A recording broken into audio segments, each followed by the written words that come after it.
Les Antillais sont des provinciaux. Mais alors pourquoi la France a-t-elle appliqué à leur intention une politique migratoire? XVIIe siècle, la France se lance dans la traite négrière. Les navires alliaient l'Afrique, les Antilles et regagnaient les ports français.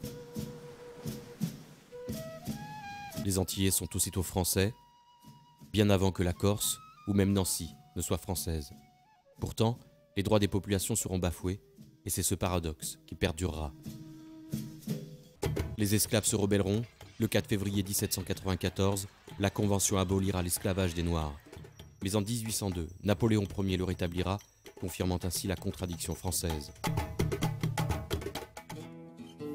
Première guerre mondiale, 35 000 soldats des Antilles, de la Réunion et de la Nouvelle-Calédonie rejoignent le front. Ils vivront aux côtés des Africains, des Maghrébins et des Chinois, mais ces Français ne seront alors que des exotiques de passage. Début des années 30, les ouvriers manifestent. Aimé Césaire, jeune étudiant à Paris, crée en 1934 l'Étudiant noir, dans lequel il conceptualisera la négritude et condamnera le racisme et le colonialisme. Je vous salue, Français des Antilles, de la Martinique, de la Guadeloupe. Seconde Guerre mondiale. Une fois de plus, Antillais, Réunionnais, Calédoniens vont répondre à l'appel de la patrie. Vous avez surmonté tous les obstacles pour pouvoir endosser l'uniforme français et pour joindre...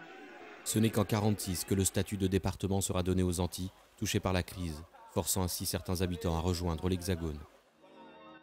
Pour les autorités françaises, ces mains ouvrières sont les bienvenues.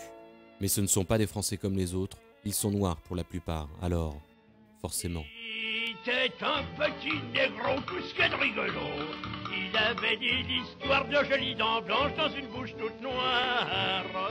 Quand Émilie recevait, c'est lui qui servait. Et le joli négrillon passait les bonbons en disant aux gens, y'a bon.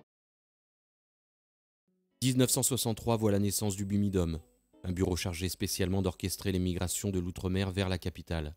Ceci afin de remédier à l'insuffisance de la main-d'œuvre et étouffer les séparatistes nombreux, notamment après l'indépendance de l'Algérie. Ces migrants français seront dispersés dans l'Hexagone pour travailler.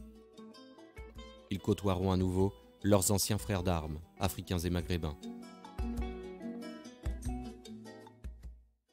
Dans les années 70, l'immigration de travail a laissé place à celle de peuplement, permettant à ces nationaux de couleur, comme on les nommait, de se fixer, principalement en banlieue, avec les autres populations immigrées.